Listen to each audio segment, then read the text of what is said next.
जो मेरा अगला सजेशन होगा, जो कि फ्यूचर के लिए बहुत ही इंपॉर्टेंट होने वाला है, इसके लिए तो किसी टाइप के एग्जाम्पल की जरूरत भी नहीं है। वो है पेंडेमिक कंडीशंस। जी हाँ, आने वाले समय में पेंडेमिक को देखते हुए जो हमने अभी कोविड को देखा है, और उस समय आपने देखा होगा कि कोरोना वैक्सीन को लेकर कितनी ज़्यादा आपाधापी मची हुई थी। और आज जितनी भी फार्मास्यूटिकल इंडस्ट्री है, उनको भी एक बात समझ में आ गई है कि पेंडेमिक कंडीशन में उस समय मतलब ये नहीं होना चाहिए कि जब आपके पास पेंडेमिक कंडीशन आए, कोई पेंडेमिक फैल जाए और हम तब जाके हम वैक्सीन के ऊपर काम करना स्टार्ट करें। हमको अभी से ही भविष्य में आने वाली पेंडेमिक्स या जो भी डिसीज आएंगी, या पेंडेमिक जैसे जिस टाइप की वायरल डिसीज आएंगे, या किस तरीके के नए नए वायरस जो है वो मार्केट के अंदर इंट्रोड्यूस होंगे, तो भविष्य को देखते हुए अभी से ही फार्मा इंडस्ट्रीज जो है वो उसके ऊपर काम करना स्टार्ट कर दिया है। और भविष्य में आने वाले वायरस के ऊपर अभी से ही वैक्सीन का निर्माण स्टार्ट हो गया है। तो कई फार्मा इंडस्ट्रीज जो है वो अपनी R&Ds के ऊपर इन पे काम करना स्टार्ट कर दिया है। तो आने वाला जो फ्यूचर है वो इस पर्टिकुलर सेक्टर के अंदर बहुत ही ब्राइट होने वाला है। और आप भी अगर फार्मा इंडस्ट्री के R&D में काम करना चाहते हैं, तो आप भी इस फील्ड के ऊपर काम कर सकते हैं। इसके ऊपर ज़्यादा से ज़्यादा पढ़ें, अपने नॉलेज को गेन करें, अपनी स्किल को डेवलप करें। खासकर मेरे बायोटेक्नोलॉजी और माइक्रोबायोलॉजी से जुड़े हुए जो स्टूडेंट हैं, जो इनमें मास्टर्स कर रहे हैं, उनके लिए काफ़ी अच्छी ये सिचुएशन है। मतलब अच्छी सिचुएशन तो नहीं बोलूँगा, बट ये एक बहुत अच्छा अवसर है उनकी फील्ड के लिए, क्योंकि यहाँ पर आपको R&D के अंदर बहुत अच्छी अपॉर्चुनिटी जो है वो भविष्य में मिलने वाली है। इसीलिए आज कई ऐसी फार्मा इंडस्ट्रीज हैं जो कि अब वैक्सीन के ऊपर काम करना स्टार्ट कर दिया है। तो आप भी अगर R&D के अंदर वर्क करना चाहते हैं, तो इस सेक्टर के अंदर काम करें। और आने वाले समय में जिन प्रोफेशनल्स की रिक्वायरमेंट मार्केट के अंदर बढ़ेगी, मतलब फार्मा इंडस्ट्रीज में बढ़ेंगी, वो होंगे इम्यूनोलॉजी से जुड़े हुए लोग, वीरोलॉजी और इपिडीमोलॉजी। जी हाँ, ये वो सेक्टर्स हैं जिनका फ्यूचर जो है वो काफ़ी ब्राइट होने वाला है। तो प्लीज़ इसके ऊपर काम करना स्टार्ट कीजिए। देखिए, मेरे बायोटेक्नोलॉजी और माइक्रोबायोलॉजी से जुड़े हुए जो स्टूडेंट्स हैं, उनके वो लोग तो इसको काफ़ी डीपली पढ़ते हैं, बट हमारे सिलेबस में, जी हाँ, बी फार्मा के सिलेबस के अंदर भी हम माइक्रोबायोलॉजी और बायोटेक्नोलॉजी पढ़ते हैं। और ये सारी जो मैंने आपको अभी टॉपिक्स बताए हैं, ये सारे टॉपिक्स भी हमारे सिलेबस के अंदर इंक्लूड होते हैं। खासकर एम फार्मा में जब हम एम फार्मा करते हैं, तो फर्स्ट सेमेस्टर के अंदर भी हमको बायोटेक्नोलॉजी को पढ़ाया जाता है, और वहाँ पर भी इन सभी टॉपिक्स का जिक्र किया जाता है, और इनको हम पढ़ते भी हैं वो सिस्टमेटिक वे में।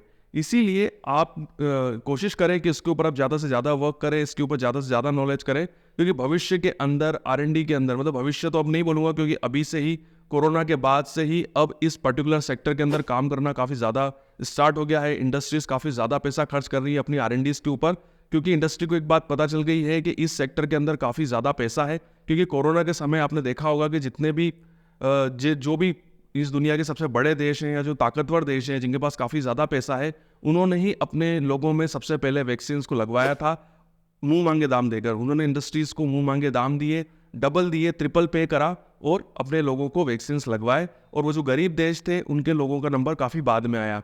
तो आप समझ सकते हैं कि फार्मा इंडस्ट्रीज़ ने इसमें कितना ज़्यादा पैसा कमाया होगा।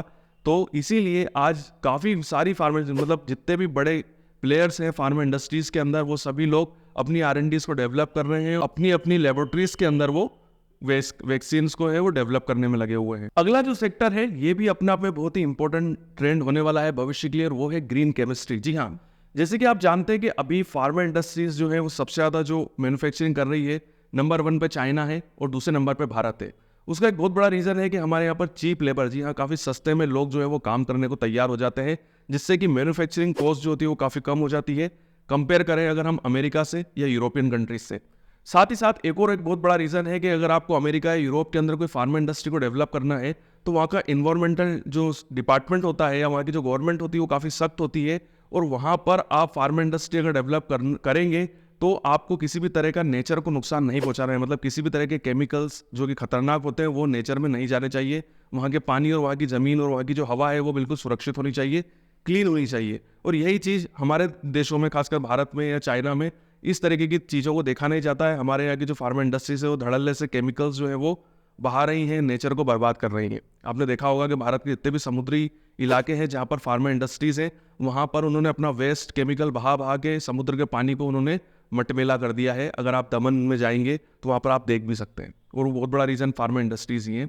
तो आज आने वाला जो भविष्य है वो ग्रीन केमिस्ट्री के अंदर है। मतलब अब ये देश भी, मतलब भारत, चाइना, ये देश भी भविष्य के अंदर कोशिश यही कर रहे हैं कि हम ज़्यादा से ज़्यादा नेचर को सुरक्षित कर पाएँ, किसी भी तरह के केमिकल्स को हम नेचर में ना छोड़े, जिससे कि हमको नेचर को बचाना है। सीधा सा फंडा ये है, क्योंकि अब इन देशों को भी होश आ गया है, क्योंकि अभी यही चलता रहा तो इन देशों की हालत ख़राब हो जाएगी। और यहाँ का जो आप देख ही रहे कि ग्लोबल वार्मिंग से किस तरीके का एटमॉस्फेयर क्रिएट हो गया है।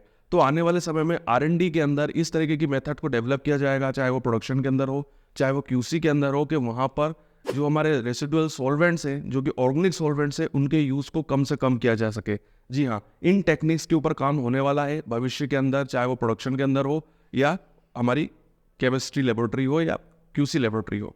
वहाँ पर कोशिश यही की जाएगी कि ये रेसिडुअल सॉल्वेंट, जो खतरनाक सॉल्वेंट्स है, जो नेचर को नुकसान पहुँचाते हैं, उनकी जगह हम ऐसे सॉल्वेंट्स को यूज़ करें जिससे कि हमारा नेचर जो है वो सुरक्षित हो सके और किसी भी तरह का नेचर को नुकसान ना हो। इस तरीके के मेथड को या इस तरीके की टेक्निक्स को हम ग्रीन केमिस्ट्री बोलते हैं। इसमें एक और बहुत बड़ी टेक्निक है जिसके ऊपर मैं अलग, देखिए इसको आप सिस्टमेटिक में पढ़िएगा, पर मैं उसका नाम आपको बता देता हूँ, वो है हाइड्रोट्रोफी टेक्निक। जी हाँ, हाइड्रोट्रोफी एक ऐसी टेक्निक होती है जहाँ पर हम किसी भी कंपोनेंट को डिसॉल्व करने जब हम करते हैं, तो हम अगर मान लीजिए अगर कोई कंपोनेंट है जिसको हमको डिसॉल्व करना है, बट वो कंपोनेंट केवल ऑर्गेनिक सॉल्वेंट के अंदर डिसॉल्व होता है, तो हम हाइड्रोट्रोफी टेक्निक के द्वारा उस कंपोनेंट को ऑर्गेनिक सॉल्वेंट की जगह वाटर के अंदर डिसॉल्व करते हैं। कैसे डिसॉल्व करते हैं? वाटर के अंदर कुछ एडिटिव्स को ऐड करके, और ये एडिटिव्स भी नेचुरल होते हैं, जिससे कि वाटर में वो कंपोनेंट डिसॉल्व हो जाता है और वो एक तरीके से ऑर्गेनिक सॉल्वेंट की जगह यूज होता है। तो ये एक बहुत अच्छी टेक्निक है, भविष्य के अंदर इस टेक्निक का काफ़ी ज़्यादा यूज़ होने वाला है। अगर आप हाइड्रोट्रोफी टेक्निक के ऊपर और भी जानना चाहते हैं तो आप नीचे कमेंट कर सकते हैं, इसके ऊपर मैं एक सेपरेट वीडियो अलग से बना दूंगा। बट ये भी एक ऐसी टेक्निक है जो ग्रीन केमिस्ट्री के अंदर बहुत ही ज़्यादा यूज़ होने वाली है। तो अगर आप फार्मा इंडस्ट्री के R&D के अंदर काम करना चाहते हैं तो आप इसके ऊपर ज़्यादा से ज़्यादा पढ़िए, ग्रीन केमिस्ट्री के ऊपर पढ़िए कि हम किस तरीके से, या कोशिश करें कि अपने प्रोजेक्ट्स के टॉपिक भी इस तरीके से रखें कि अगर कोई ड्रग आपको मिलती है जो कि ऑर्गेनिक सॉल्वेंट्स का यूज़ हो रहा है, तो कोशिश करें कि उसको हम कैसे वाटर के अंदर यूज़ करके उस ड्रग को डेवलप कर सकते हैं, उसकी टेस्टिंग कर सकते हैं। अब जो मेरा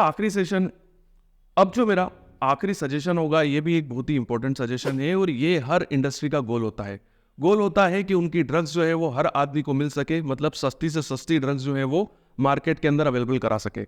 बट कुछ कंडीशंस की वजह से हर ड्रग जो है वो सस्ते में नहीं मिल पाती है और गरीब तक नहीं पहुंच पाती है। उसका एक बहुत बड़ा रीज़न होता है क्योंकि उन ड्रग्स को बनाने में काफ़ी ज़्यादा खर्चा होता है, उनकी टेस्टिंग में काफ़ी ज़्यादा खर्चा होता है, जिसकी वजह से कंपनियां चाह के भी सस्ती ड्रग जो है वो लोगों तक नहीं पहुंचा पाती है। तो आने वाले भविष्य के अंदर कंपनीज अपनी R&Ds के अंदर ये कोशिश करेंगी कि जो भी ड्रग्स जो काफ़ी महंगी बन पा रही हैं, उनको किसी भी तरीके से उनके R&D के अंदर उनकी किसी भी तरीके से उनके केमिकल, मतलब जो भी उनका रीज़न है जिस वजह से वो महंगी हो रही है, हो सकता है कि उनके अंदर जो केमिकल्स का यूज़ हो रहा है या जिस कंडीशंस का यूज़ हो रहा है वो काफ़ी कॉस्टली होती है। तो उनको R&D के अंदर कुछ इस तरीके की टेक्निक्स, प्रोडक्शन टेक्निक्स को डेवलप किया जाए, QC की ऐसी टेक्निक्स को डेवलप किया जाए जिससे कि उनकी जो कीमत है वो कम से कम हो सके। और यही आने वाले जो अभी R&Ds है वो इसी के ऊपर ही काम कर रही है, और भविष्य के अंदर भी इसके ऊपर काफ़ी ज़्यादा काम होगा। कि कोशिश यही की जा रही है कि जो ऐसी ड्रग्स जो कि हमारी जीवन बचा सकती है, मतलब हमको बचाने के लिए, हमारी लाइफ को सेव करने के लिए, हमारी जीवन रक्षा के लिए बहुत इंपॉर्टेंट, जैसे कैंसर से रिलेटेड ड्रग्स हो गई, न्यूरोलॉजिकल डिसऑर्डर से रिलेटेड ड्रग्स हो गई, या लाइफ सेविंग जितनी भी ड्रग्स होती हैं, कोशिश यही कर रही है फार्मा इंडस्ट्रीज कि अपनी R&Ds के द्वारा उन ड्रग्स की कीमत को कम किया जाए, उनकी प्रोडक्शन कॉस्ट को कम किया जाए, उनकी QC की कॉस्ट को कम किया जाए, और नई मेथड्स को डेवलप किया जाए जो कि उन पुरानी मेथड्स जो कि काफ़ी महंगी थी उनकी जगह लेके ड्रग की कीमत को कम करे। और सीधी बात है, जब ड्रग की कीमत कम होगी तो हर आदमी जो है तक वो ड्रग पहुंचेगी, हर पर्सन तक वो ड्रग पहुंचेगी, और उस कंपनी को भी फायदा होगा क्योंकि लोग फिर उसी कंपनी की ड्रग को परचेस करेंगे। इसीलिए फार्मा इंडस्ट्रीज अपनी R&D के अंदर इस पर बहुत ज़्यादा इन्वेस्टमेंट करती है। यहाँ पर देखिए दो एग्जांपल्स तो भी हमारे पास हैं, जैसे जेनरिक ड्रग्स, ये भी काफ़ी सस्ती होती है, और बायोसिमिलर्स ड्रग्स, ये भी काफ़ी सस्ती होती है। बट इनके अलावा भी ऐसी काफ़ी ड्रग्स हैं जो कि अभी मार्केट के अंदर काफ़ी कॉस्टली बिक रही हैं। तो फार्मा इंडस्ट्रीज की यही कोशिश है कि उन ड्रग्स की कीमत को कम से कम किया जाए।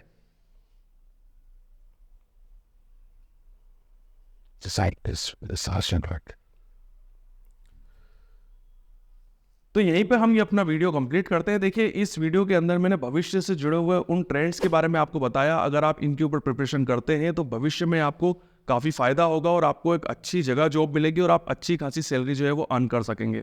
इस पूरे वीडियो के अंदर मैंने आपको रेगुलेटरी डिपार्टमेंट से रिलेटेड संभावना के बारे में बताया, डाटा एनालिस्ट की संभावना के बारे में बताया, रिसर्च साइंटिस्ट की संभावना के बारे में मैंने आपको बताया,